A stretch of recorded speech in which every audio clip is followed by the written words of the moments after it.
Now, earlier I mentioned that the Lord, when He called me, said specifically, this is what I want you to do. And the antecedent is evangelism. That's what Earl Cleveland did, and did in an excellent way. God never told me I would be as good at it as he was, and I never expected that. But I could do it. I could do that work. God would prepare me to do that work. And so it was well known that I was prepared at Oakwood to be a minister, and I wanted to be what I called a pastor evangelist. There were several of us in that class who felt the same way, because an evangelist is always a guest or a visitor. But a pastor evangelist stays with the people he has baptized, and you don't have those ordinary losses, at least not to the extent as when the minister leaves and goes on and another pastor takes over. And so as soon as we were hired, they announced that we would be sent out into the field with various seasoned evangelists. The one that I was to go with was Elder J. Gershom Dasent, a mighty preacher of prophecy. He went to a small town in western Pennsylvania, a coal mining town, Uniontown. And he set up a tent, and I was a tent master. Now, a tent master couldn't go anywhere. He had to stay close because he guarded all of the equipment, and Elder Dasent had gobs of slides and projectors and microphones and all of that. So my work essentially was to stay there. But on some days he would come early, and then I would get out into the field. That's how it all began. I probably shouldn't mention this, but I'm going to. Elder Dasent is asleep in Jesus. He was a conservative, wonderful, powerful preacher. But for some reason, the people who knew him got the impression that he was austere, and therefore I wouldn't enjoy my work. I'm so glad I never allowed things like that to bother me. Elder Dasent had a small tent put up as an office, and mine was over here, and he would arrive often at around 3 o'clock, and he would wait until meeting time at 7:30. But he would study, and he would type out things, and then there were times when I'd just go sit on the floor and listen to his wisdom. And he taught me things. He taught me things not to do, as well as things that I ought to do. He taught me from a vast background of experience, including administration, and he gave me every opportunity to try my wings. As a matter of fact, I had never seen this done before. He was the speaker for this 8-week meeting, but he announced to the people on a certain night that I was going to preach. And he allowed it, and he gave me a tough subject. I was to preach prophecy from the animals, these beasts of Daniel, and I was to preach on Daniel 7. And I thought, wow. But he said the Lord blessed. It went very well. He was also interested in me as a person, and he wanted me to grow. He was interested in my interests. And so he worked it out on his own volition for me to have 2 long weekends to drive with some others to Pine Forge, where my beloved lived. That was the beginning for me. The very next year, I wanted to go where everybody else seemed to be going, to work with Elder Cleveland. Administration called me in and said, "No, Brooks, we want you to run your own. We think you're ready." They assigned me Chester, Pennsylvania. Now, I love to tell this. I used to tell it to young preachers that they had me counseling. I'd say, you know, we put up a tent, and though we had fierce storms and awful experiences, we doubled our membership. And they look in awe. Double the membership? Then I'd have to tell them I only had 22 members. So the doubling of the membership wasn't quite as awesome as they might have expected.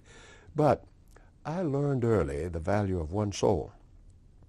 Ellen White says in the book Evangelism, one soul is worth more than the whole world. Therefore, when I did evangelism, I wasn't hung up on numbers. I wanted to baptize as many as possible. But I certainly was not going to make shortcuts in order to do it. I'm not going to compromise. If you join, you're going to know why you're in, and if you're not ready for that, then stay out. And that's been my approach to evangelism ever since. From there we went to South Philly and had even more success and blessings. And from there we moved to Camden. And Camden was a place where the mayor said I could run a meeting, but some lady who was the secretary said, "You're not going to run a meeting." And you simply couldn't. I had come to the point of exasperation. I was going to put up my pavilion and run the meeting without permission. And if the people came, as they always did, they would take care of the political points of view. I figured I'd better do this. Well, I didn't do it because one of our comrades was at the point of death and asked that I would run his meeting in Virginia. And I went to Danville instead. As soon as I began to preach in Danville, a great big man walked up to the rostrum one night. He said, "You're Pastor Brooks?" I said, "Yes." He said, "I'm John Brooks." He said, "I am one of the operators at WBTM, a radio station. How would you like to come on and tell the people all over the area what you're telling out here?" I said, "When can I begin?" He said, "Tonight." So I jumped in my car and went straight to the radio station without preparation, and he gave me the opportunity every night of preaching the same sermon in miniature that had been presented at the main pavilion. Now his job was to close up shop every night. He went till either 12:30 or 1, and he usually played dance music for the people all through. And the phone would ring, and they would wonder, "Why can't we have..." He said, "I'm sorry, but there's something more important tonight." My wife was in summer school and drove down to be with me. He was looking forward to her arrival. He had never met her. And on that night, even after I had finished what I had to do, he began to play the soft, beautiful love ballads that I liked. And they wanted something with a lot of energy so they could do the wild dancing. He said, "No, tonight everything is sweet and easy in honor of a special guest in town." But the important thing is the Lord gave us baptisms, that including a minister or two, and these have lasted until this very day. While many of my loved ones are asleep in Jesus, wherever I go, I find their children, or I find them with hoary heads, always delighted to see each other in Christ Jesus. Danville, Virginia. I didn't get to run a meeting in Camden. They moved me to Columbus, Ohio. We did 2 or 3 meetings there, every one of them blessed. Hey, that's something I want to tell you about that first meeting in Columbus, and in order for you to get it, I have to go back to Oakwood. I had just gotten Oakwood, and I remember I had just come out of the world too. And when you're around wonderful people and holy people, you feel so unworthy, and I did. And I'm sitting in church once that place is packed, and Elder C.E. Mosley is preaching.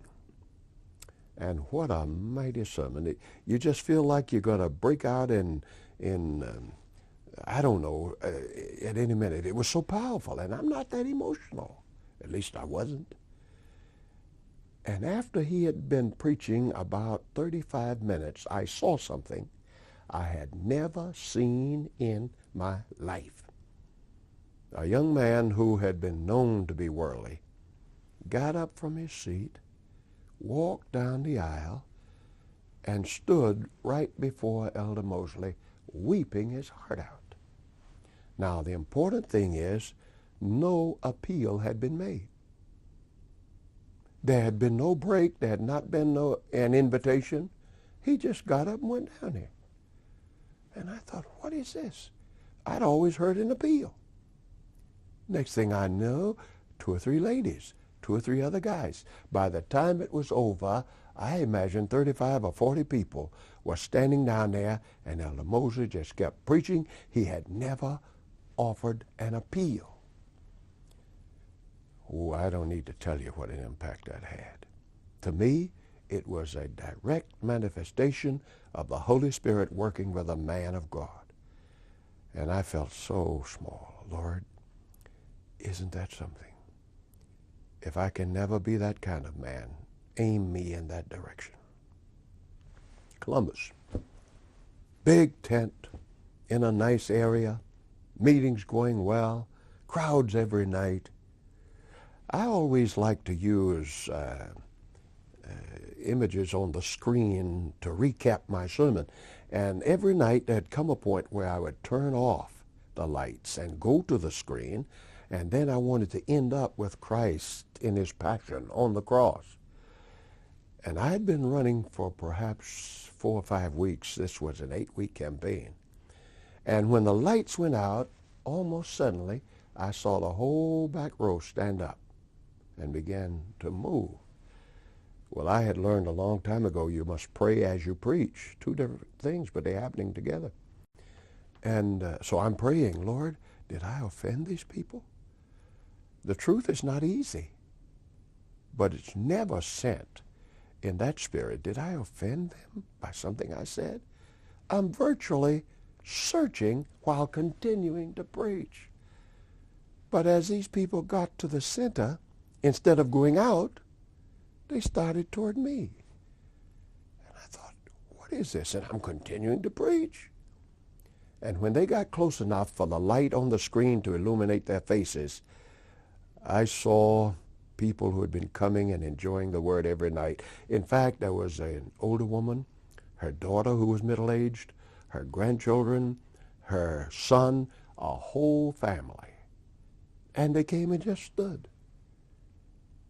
My Lord, this is that. This is what happened with Elder Mosley. Why would the Lord honor me this way after 7 or 8 years in the ministry? But it happened, and others kept coming. About 26 came without an invitation that night. We had a great meeting, baptized a total of 125. And I went to talk to this dear lady many times. She was a lovely person. She's asleep now, and her daughter is too, for that matter. But I went to see her, and she told me her story. She picked up the handbill, and we like to use catchy, provocative titles, hoping they'll hook someone. And she said she read it, and then she picked up the phone, called her daughter, said, listen to what. And she read the subjects. And she said, let's go see what this fool is talking about. And they came, and they never missed a night, and she was a part of that great manifestation. Evangelism in Columbus, other great things, but we can't tell everything. I want to say this, however. Souls are not won by preachers. They're not won by human talent and ingenuity. Souls are won by the Holy Ghost. And therefore, I sincerely have said to many of my congregations, more is accomplished by prayer than by preaching. If we live as we ought, pray as we ought, trust as we ought, God says do the work and leave the results with him. And don't ever be embarrassed that one number doesn't equal another, because one soul is worth more than the whole world. I went next to Cleveland, Ohio. Cleveland was a big, strong, powerful church and had been for years. I was still in my 20s. I was told this by one of the fine deacons in Cleveland long after I'd been there. Elder Starks had been my predecessor and had highly recommended me. And the administration did too. So when the decision was made, some of these men, rightfully so, these concerned men, went to administration and said, look, Cleveland has problems. We big church. Do you think a young man in his 20s can fit here? I'm grateful that somebody said, don't worry about Brooks, he'll be all right. Cleveland was a joy. It was my last church, and when I think of pastoring, I think of Cleveland and the many facets of ministry connected with that fact. Cleveland was a place of great people, strong spirituality, wonderful cooperation, good school, good help. And we almost immediately began to plan for evangelism in the summer in a pavilion. When the time came, we hoped to have had our entire congregation excited about it. I used to talk about a crescendo of excitement which we wanted to reach around mid-July. That's about when the meeting started. Now, the truth is, I'd rather start in June, but Cleveland is a northern city, and it would be too cool at nights in June. So we would start in July, and the people would come, and we would go into September, and it would get very cool. But I didn't worry about that because I felt, under God, that if the people came, they'd continue to come. So we would put salamanders and other heating devices in the tents and keep on going. The first effort that we did was behind Brown's Service Station. We went down there, and Elder Robert Palmer volunteered to become my associate. And oh, what a great time. There's some things that happened that are worth noting. The devil hates evangelism, and it's his job to try to stop you or discourage you or inconvenience you or throw you off schedule. Do whatever he can. We are only able to go because of the goodness of the Lord. And so we were into that meeting, and people were enjoying the meeting, and the paper said that that evening a hurricane, the effect of a hurricane would come through Cleveland. And I thought, what? To be honest with you, the sun was shining beautifully when I read the announcement. You couldn't believe it based on appearances. But I called Palmer and I said, Bob, we'd better go down and do what we do to prepare, because this is what I hear. We jumped in our car. It seemed almost foolish. Beautiful sunny day. We drive down, and immediately we pick up the hammers and we start tightening our pavilion. It must be loose in the rain, tight in the wind. We knew about it, and we started doing it. We had just about made the entire circle of the tent. When I looked, I remember my words, Bob, look at this. And approaching us from the west was a darkness like a blanket being pulled over a sunny sky. And then the storm hit. I want to tell you, it was furious. It got so bad that I gave up for the night. I kicked my pulpit over. I took my foot and knocked the railing down. These things will destroy canvas. And I had it all flat on the ground. I ordered all chairs to be thrown flat on the ground. And we were getting ready for the worst storm you can imagine. We heard limbs breaking off trees. It was crazy. When all of a sudden, a dozen or more men piled underneath the walls and came and stood with me. And I said, what are you doing here? They said, we came to help. And then here come more men. And I said, I tell you what let's do. Gather around this pole and let's pray. Now I'm saying this to the glory of God, not for any personal reason at all. I got sense enough to know that either God does or he doesn't. And we began to pray. And before we finished praying, you could hear a whisper. I said, gentlemen, let's have church. Set the chairs up. We got a hammer and we started re-nailing, because our railings had been kicked down with all the pretty drapery. It didn't even get dirty. We picked it up and started strengthening it again. When the folk realized that we were doing it, because I ordered the walls up so that we could get some air, they were on people's porches without permission. Dozens of them all up and down the street. And in just moments, the tent was packed as usual. We had the walls down because we heard a little rain, and we wanted to make sure we protected the people. Suddenly there was no sound, and I said to my men, get the walls up, let some air flow through. And when they opened the walls, people were standing on the outside under umbrellas, listening. I got a vision of what it means to hunger and thirst for righteousness. I believe it's still true. There are men and women who see the desperate distresses going on in this world today, the storms, the tsunamis, the wars, the terrorism. They see this and they hunger to know a way out of this. And they're looking for people who know how to cope. God showed us that in Cleveland. We baptized 125 in the first campaign, 208 in the second, 130 in the third. God was good. The church that I pastored as a second church, we gave entirely to Pastor Robert Palmer, and he took off like a rocket, became president of the conference, now retired, but one of the great men of the church. His congregation grew, my congregation grew. We became the largest church in the Allegheny Territory, the Cleveland Glenville Church. I shall never forget how God honored us there. Oh, there were so many things we accomplished. I don't have time to tell it all.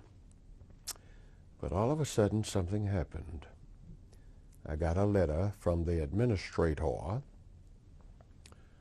of the Columbia Union Conference. This is a second level of administration in our church hierarchy.